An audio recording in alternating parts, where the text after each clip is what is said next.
Hello friends, आप सभी का हमारे YouTube channel SSC coaching centre में स्वागत है। आज हम आपके लिए गणित के बहुत ही इंपॉर्टेंट क्वेश्चन लेकर के आए हैं, तो पूरा वीडियो जरूर देखिएगा। चलिए स्टार्ट करते हैं। पहला सवाल है, एक वस्तु 25% लाभ पर 2100 रुपये में बेची गई तो वस्तु का क्रय मूल्य क्या होगा। देखिएगा, कोई भी वस्तु आप जानते हैं अपने आप में 100% होती है ना, 100%। अब 100 से मैं जितना अधिक में बेचूंगा उतना फायदा होगा, जितना कम में बेचूंगा उतना नुकसान। तो हमने क्या बोला है, 25% लाभ पर बेची गई है, तो 100 की मैं क्या करूंगा, मैं 25 जोड़ के बेचूंगा, तभी तो 25% का लाभ होगा। भाई 100 में 25 जोड़ के बेचूंगा, 25 का लाभ 20 जोड़ के बेचूंगा, 20 का लाभ जितना 100 से अधिक बेचूंगा उतना लाभ। तो 25% का लाभ मुझे कब हो रहा है, जब 100 में 25 जोड़ के बेच रहा हूं, मतलब 125 में बेच रहा हूं। तो 125% में मैंने बेचा और यहां रुपए में कितने में बेचा, 2100 रुपए में बेचा। प्रतिशत में बेचा 125% में, रुपए में बेचा 2100 में। तो 125% की वैल्यू 2100 रुपए है। हमसे बोला वस्तु का क्रय मूल्य क्या होगा। भाई क्रय मूल्य तो अपने आप में 100% होता है, तो आप 100% का मान निकाल लो। 125% की वैल्यू हमारी कितनी है, 2100 रुपये। तो क्या करेंगे, इस 2100 में इस 125 से डिवाइड कर देंगे और 100% का मान निकालने के लिए 100 से आप मल्टीप्लाई करोगे, बस आंसर आ जाएगा। 25 से कटा दूंगा 5 बार में, 25 से कटा दूंगा 4 बार में। 5 चौकू 20, 1 बचेगा 10, 5 दुने का 10 और 1 जीरो। 4 का गुना करो 0 में तो 0 रहेगा, 4 दुने का 8, 4 चौकू 16। 1680 देखो किस ऑप्शन में, डी ऑप्शन में। तो क्रय मूल्य जो है वो हमारा 1680 रुपये है। 1680 की चीज को हम 2100 रुपये में बेच रहे थे, तो हमें 25% का लाभ प्राप्त हो रहा था। चलिए अब देखते हैं अगला सवाल। अगला प्रश्न है, एक नल एक टंकी को 20 मिनट में भर सकता है। कोई एक नल है जिसको मैं ए नाम दे देता हूं और ये 20 मिनट में टैंकों को भर रहा है। जो भरने वाला होता है उसको आप प्लस लीजिए, हमेशा पॉजिटिव। यदि एक रिसाव 60 मिनट में टंकी को खाली कर रहा है, एक दूसरा नल है जिसको हम बी नाम दे देते हैं और ये 60 मिनट में खाली कर रहा है, तो खाने वाले को हम क्या नाम देते हैं, माइनस। खाली कर सकता है तो टंकी कितनी देर में भर जाएगी। इसका मतलब है अगर हम दोनों नल को जब चलेंगे, भाई ए भरेगा 20, बी खाली करेगा 60, जब दोनों को टंकी एक साथ चलेंगी, खाली करने वाली भरने वाली, तो टैंक कितनी देर में भरेगा। दोनों का एलसीएम जब आप लोगे ना तो आपको पता चलेगा टोटल टैंक कितना बड़ा है। तो 20 और 60 का एलसीएम आ जाएगा 60। 20 से कटा दो 60 को 3 बार में, 60 से 60 को कटा दो 1 बार में। देखो ये भरने वाला था, ये 20 मिनट में टैंक को भर रहा था, तो ये 1 मिनट में कितना भरेगा, 3, तभी तो 20 मिनट में 60 लीटर भरेगा। ये खाली करने वाला था, ये 1 मिनट में खाली करेगा 1 लीटर, तभी तो 60 मिनट में 60 लीटर खाली करेगा। अब जब दोनों नल को एक साथ हम चला देंगे, ए भरेगा 1 मिनट में 3 लीटर, ये 1 मिनट में 1 लीटर खाली कर देगा, तो 1 मिनट का काम हो जाएगा 2 लीटर। इसने तो 1 मिनट में 3 भरा और ये साथ के साथ में 1 लीटर खाली भी तो कर रहा है, तो 1 मिनट में केवल 2 ही लीटर तो भरा जाएगा। जब 1 मिनट में 2 लीटर भरा जाएगा, टोटल टैंक है 60 का, 1 मिनट में भरेंगे 2, तो 60 को कितने भर लेंगे, 30 मिनट में। सी ऑप्शन बिल्कुल सही जवाब। अब देखते हैं अगला प्रश्न। अगला प्रश्न है, दो संख्याओं का अनुपात 3:1 तथा योगफल 72 है, तो दोनों संख्याओं का अंतर ज्ञात कीजिए। दो संख्याओं का अनुपात 3:1 है। कोई दो संख्या है, ये पहली संख्या ले लेता हूं, ये दूसरी संख्या।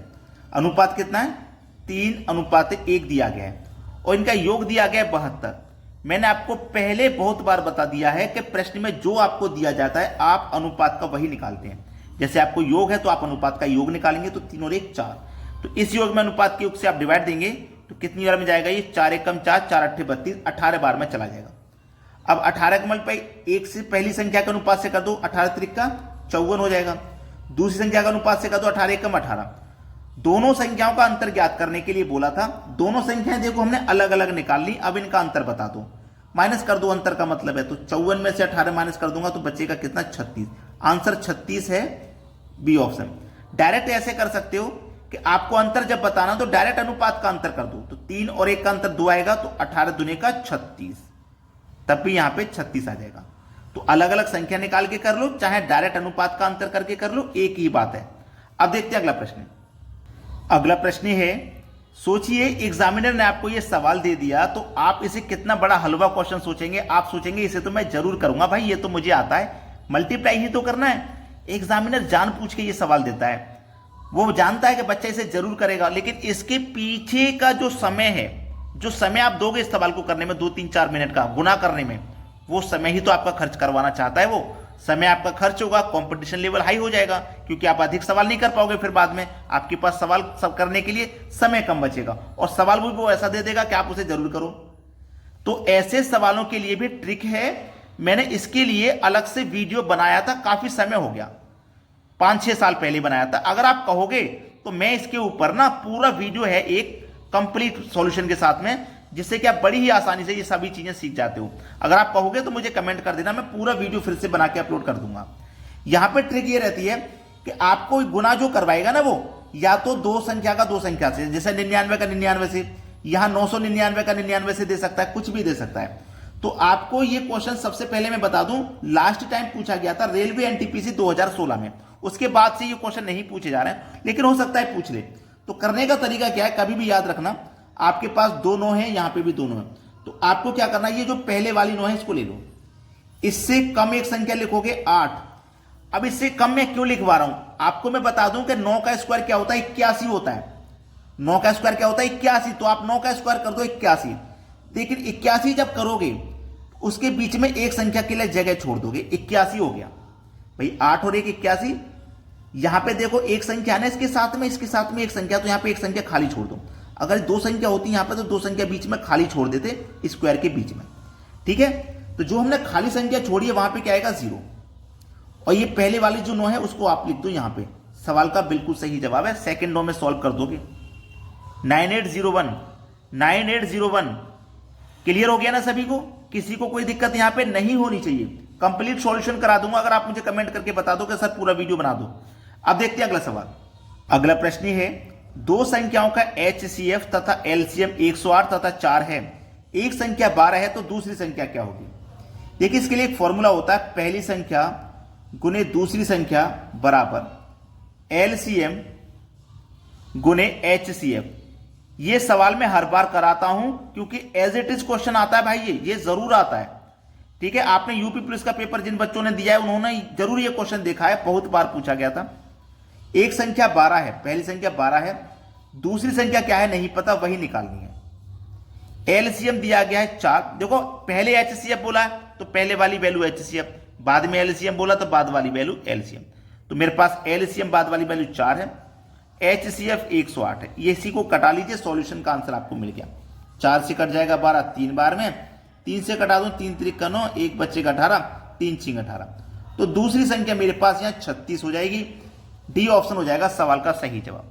अब देखते हैं अगला प्रश्न। अगला सवाल है, यदि 10 संख्याओं का समांतर माध्य 35 है और प्रत्येक संख्या में 2 जोड़ दिया जाए तो नया समांतर माध्य क्या होगा। कभी भी ऐसा सवाल रहे सेकंड रो में सॉल्व करना, कोई ट्रिक नहीं लगानी, जो मैं बता रहा हूं वो लगा देना। उसने समांतर माध्य मुझको दे दिया 35 है, ठीक है। अब वो क्या करेगा, या तो जोड़ने के लिए बोलेगा या घटाने के लिए बोलेगा, ठीक है। उसने बोला 2 जोड़ दिया जाए, तो आप सीधे सीधे जो समांतर माध्य है ना इसी में 2 जोड़ दो, खत्म सवाल, कुछ नहीं करना। 37 आंसर आ गया। कोई लॉजिक मत लगाना, कोई ट्रिक मत लगाना, कोई फॉर्मूला मत लगाना, केवल देख के आंसर बता देना। अगर जोड़ने के लिए बोला तो पहले वाले समांतर माध्य में जोड़ दो, अगर घटाने के लिए बोला तो पहले वाले समांतर माध्य में घटा दो, बस सवाल खत्म। चलिए अब देखते हैं अगला सवाल।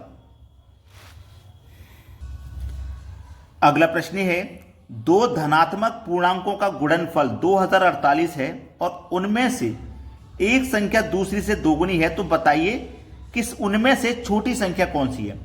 देखिए ऑप्शन हमें दिए गए हैं 4, हमसे पूछा है छोटी संख्या कौन सी है, तो ऑप्शन में हमेशा हमको छोटी संख्या दी जाएगी, है कि नहीं।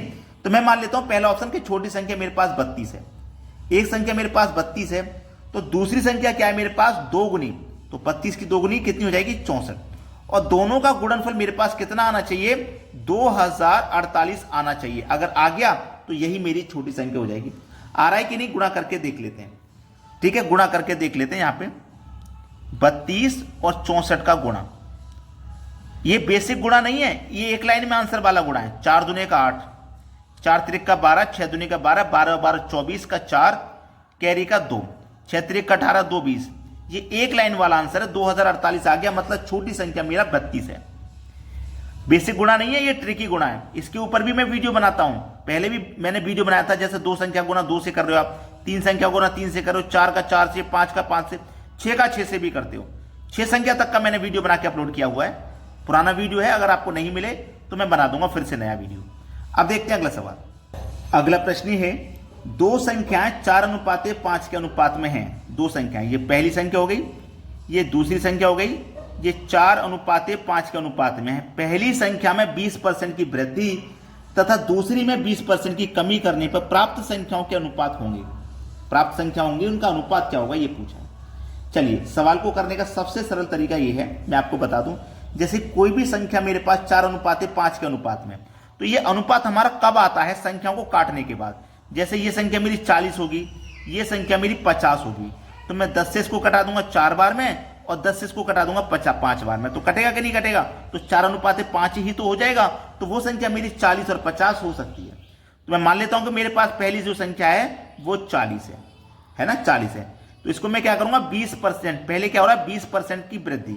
जब वृद्धि होती है तो आप जानते हैं 100 में जोड़ के लिखते हैं और कमी को 100 में से घटा के। तो यहां वृद्धि है ना, तो 100 में जोड़ के लिखूंगा, मतलब 120% का मतलब बटे में 100। 2 जीरो से सीधे सीधे 2 जीरो कट गए तो 12 चौके 48 हो गया। कितना हो गया? 48। तो मैं यहां पे लिख देता हूं 48। ठीक है। दूसरी संख्या मेरे पास क्या थी? 50 थी ना, तो इस 50 का सॉल्यूशन भी कर लेते हैं। यहां पे 20% की कमी है। कमी है तो 100 में से घटा के लिखेंगे। ठीक है, कमी है तो 100 में से घटा के लिखो, कितना आ जाएगा? 100 में से घटा के लिखेंगे 80 आ जाएगा। प्रतिशत के लिए बटे में 100। 2 जीरो से 2 जीरो कटा दिया, 5 कितना आ गया? 40 आ गया। इसका मान कितना आ गया भैया? 40। अब प्राप्त संख्याओं में अनुपात क्या होगा, हमें इनका अनुपात बताना है। देखो किस संख्या से ये कट सकते हैं, जिससे कटेंगे उससे कटा लेंगे। 8 6 48, 8 5 40, 8 से दोनों कट गए। 6:5 देखो किस ऑप्शन में है? डी ऑप्शन में। और ये आपके सवाल का बिल्कुल सही जवाब है। अब देखेंगे अगला प्रश्न। अगला सवाल है, राम श्याम से 20 वर्ष छोटा है। 5 वर्ष पूर्व उनकी आयु में अनुपात 3:5 का अनुपात था। वर्तमान का आयोग बताइए क्या है? एक व्यक्ति राम है, दूसरा व्यक्ति श्याम है। ठीक है, हमसे बोला है 20 वर्ष छोटा है। जो राम है ना, वो श्याम से 20 वर्ष छोटा है। यह हमेशा छोटा रहेगा। और 5 वर्ष पूर्व उनकी आयु में 3:5 का अंतर था। 3:5 था, ये 3 फिर से लिखता हूं, यहां पे गलत लिख गया, 3:5 था। ठीक है, राम और श्याम का जो अनुपात था ना, वो 3:5 था। ये कब का है? 5 वर्ष पहले का। अगर वर्तमान यानी कि प्रेजेंट मेरा यहां पे होगा, यहां पे राम होगा प्रेजेंट में, यहां पे श्याम होगा, लेकिन यहां से क्या बोला दिया गया आपको? 5 वर्ष पहले का दिया गया है। ठीक है, अनुपात जो है वो 5 वर्ष पहले का है। 5 वर्ष पहले का हमारे पास अनुपात है। और 5 वर्ष पहले का हमसे एक चीज हमेशा बोली गई है कि आप 20 वर्ष छोटा है, आप कितने भी बड़े क्यों ना हो जाएं, ये 20 वर्ष का अंतर हमेशा रहेगा। राम श्याम से 20 वर्ष छोटा है, अब भी वर्तमान में छोटा है, पास्ट में भी छोटा रहेगा और भविष्य में भी 20 वर्ष का छोटा रहेगा। ये 20 वर्ष का अंतर हमेशा रहेगा। ठीक है, चलिए अब एक चीज समझ लीजिए, हमारे पास यहां कितने का अंतर है? 20 वर्ष का। राम श्याम से 20 वर्ष छोटा है। 5 वर्ष पूर्व उनकी आयु का अनुपात 3:5 था। अब देखिएगा, यहां पे 20 वर्ष छोटा है, जो अनुपात है वो 20 का ही रहने वाला है। अनुपात जो है, जो मेरे पास वर्ष का अंतर है वो 20 का ही रहेगा। और अनुपात में इनका अंतर कर लूं तो 3 और 5 2 का अंतर है, यानी कि 2 अनुपात की वैल्यू 20 है तो 1 अनुपात की वैल्यू 10 हो जाएगी। क्लियर है ना? जब 1 अनुपात की वैल्यू 10 है तो 10 का मतलब 3 से कर दो 30, 5 से कर दो 50। अब देखो 30 में 5 जोड़ के हम भविष्य में आ जाएंगे। ये तो मैंने प्रेजेंट के, जो मेरे पास प्रेजेंट है ना, ये प्रेजेंट है, उसने वर्तमान की आयु पूछे प्रेजेंट की। ये तो मैंने जो गुना किया है ना, जो प्रेजेंट से 5 वर्ष पहले के अनुपात से किया है। अब 5 जोड़ के वर्तमान में आएंगे कि नहीं? तो 30 में 5 जोड़ोगे तो 35 हो जाएगा यहाँ पे। 50 में 5 जोड़ोगे तो 55 हो जाएगा।